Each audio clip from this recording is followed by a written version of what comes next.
Today we're taking a look at the Phoenix Suns vs Los Angeles Clippers match, which is happening on Wednesday, June 30th, 2021, and giving you my betting tips and predictions in general on this game. Welcome back to High Stakes. Let's get straight into it. Also, don't forget to subscribe to get notified as soon as we release these sport prediction videos.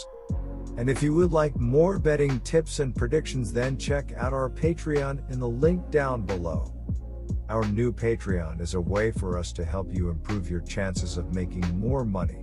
9 plans are available for each and every one of you. You can get 30 extra betting picks all the way up to 270 extra betting picks per month. Stop wasting hours and hours of your time searching the internet for some fake betting predictions and losing your money because of it. Join High Stakes Patreon now and get the best betting picks and advices instantly. The Suns took a loss by a final of 116-102 in Game 5. Phoenix wrapped up the game with a 45.2% field goal percentage, 38 out of 84, and converted 9 out of their 26 three-point attempts. At the charity stripe, the Suns buried 17 of their 20 shots for a percentage of 85.0%. When discussing grabbing boards, they earned 41, with 7 of them being offensive. They also distributed 22 dimes in this matchup, in addition to creating 9 turnovers and earning 6 steals. In reference to defense, Phoenix let their opponent shoot 54.8% from the field on 46 of 84 shooting. Los Angeles doled out 20 dimes and had 8 steals for the matchup. On top of that, Los Angeles collected 40 boards, 2 offensive, 38 defensive, and earned 1 block. Los Angeles walked away from this one shooting 93.3% when shooting free throws by making 14 of their 15 tries. They converted 10 out of their 30 attempts from distance. The Clippers forced 14 turnovers and only went -1 in rebounds, with DeAndre Ayton surveying the paint area. This was supposed to be the game where the Suns dominated the boards and bullied their way to the NBA Finals. It was supposed to be the crowning achievement of Chris Paul's career, finally, a chance to play for an NBA championship. But all the Suns did was give the Clippers new life. Coach Monty Williams was absolutely right when he said Phoenix needs to show a sense of desperation in Game 6. If they lose on Wednesday night, then all bets are off. Devin Booker is a player who was a major contributor for the game. He ended up finishing with 31 points on 9 out of 22 shooting. He saw the court for 43.04 minutes and also totaled 4 rebounds. Booker finished the contest at 40.9% from the floor and also distributed 3 assists. An additional guy that played a role in the matchup for the Suns was Chris Paul. He totaled 3 rebounds in 35.44 minutes on the hardwood. He ended up going 42.1% from the field in the matchup via 8 of 19, 22 points. At the conclusion of this game, Paul earned 8 assists. Phoenix enters this one with a record of 51-21 so far this year. They have an average of 115.3 points per contest, 7th in basketball, while shooting 49.0% from the field.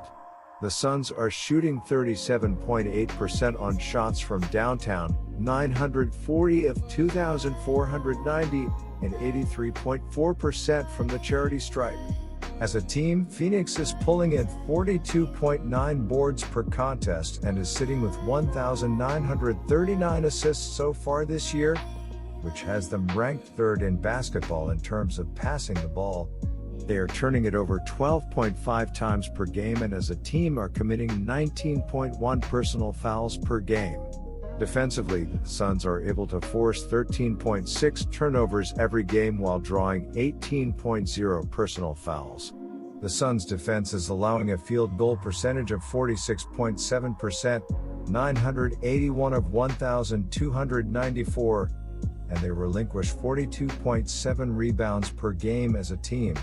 They are ranked 4th in the league in giving up assists with 1,652 surrendered on the year.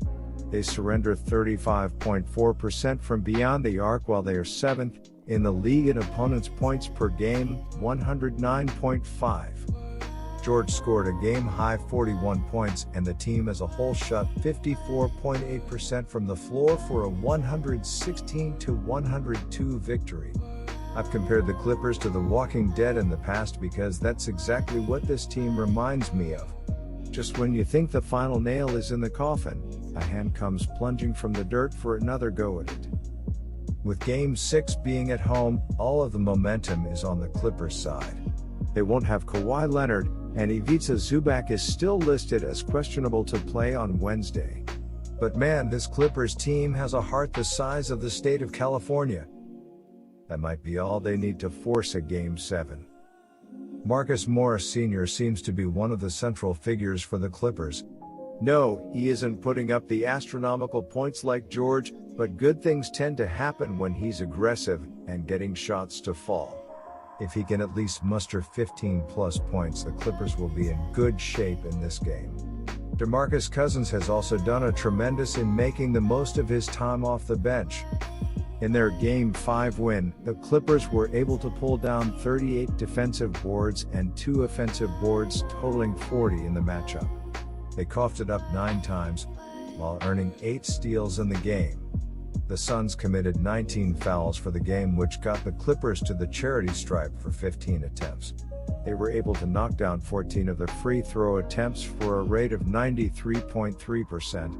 In the matter of shots from three-point land, Los Angeles buried 10 of their 30 tries, 33.3%. At the conclusion of this game, the Clippers shot 46 for 84 from the field, which had them shooting 54.8%. The Clippers allowed the Suns to make 38 of 84 tries from the floor, which had them shooting 45.2% for this contest. They shot 34.6% from behind the three-point line by going 9 of 26 and walked away from this one shooting 17 out of 20 from the free throw line, 85.0%. When it comes to rebounds, Los Angeles permitted Phoenix to collect 41 overall. My first betting advice is to pick Los Angeles -1. Paul George was important for the Clippers in the game. He converted 15 out of 20 in the game for a field goal percentage of 75.0% and accumulated 13 rebounds. George racked up 41 points in his 53 minutes on the court and tallied 6 assists in this contest. An additional guy that was important for Los Angeles was Reggie Jackson.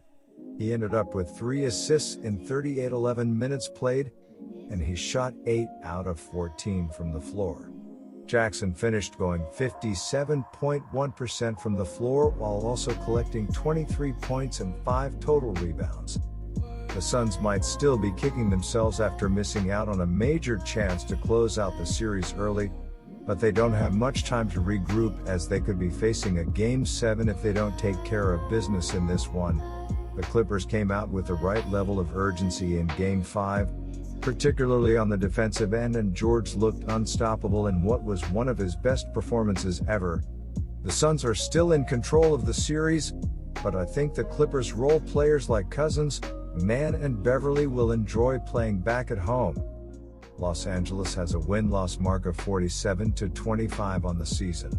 Los Angeles has accounted for 8,209 pints on the campaign, 114.0 per contest, and they grabbed 44.2 rebounds per game.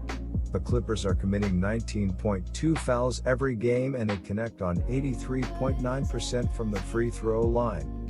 When it comes to executing on offense, the Clippers are hitting on 48.2% from the floor, which is ranked 5th in basketball. They are getting an assist 24.4 times per contest, 17th in the league, and they are losing possession by a turnover 13.2 times per contest. The Clippers on the defensive end are ranked 4th in the league in PPG allowed with 107.8. The Los Angeles defense allows 35.6% on shots from beyond the arc, 833 of 2,341, and their opponents are knocking down 77.7% of their foul shots. They have given up 22.9 assists and 41.2 rebounds on a nightly basis, which has them ranked third and first in the league. They have forced 12.8 turnovers per game and have allowed teams to shoot 46.4% from the field, 13th in the NBA. The Los Angeles Clippers needed to battle to keep their season alive, and they did just that as they're now behind just 3-2 in the series following their impressive win on Monday. Paul George was cooking all game as he poured in 41 points with 13 rebounds and 6 assists, while shooting 15 of 20 from the field. Reggie Jackson added 23 points while Marcus Morris chipped in with 22 points on 9 of 16 shooting. As a team, the Clippers shot a healthy 54% from the field and 10 of 30 from the three-point line as they exploded for 36 points in the first quarter to take the early double-digit lead, before running away with it late in the third quarter. My second betting advice for that game is to pick under 215. Good luck to all of you. That's it for this video. Stay tuned and stay safe for the next betting tips and advice.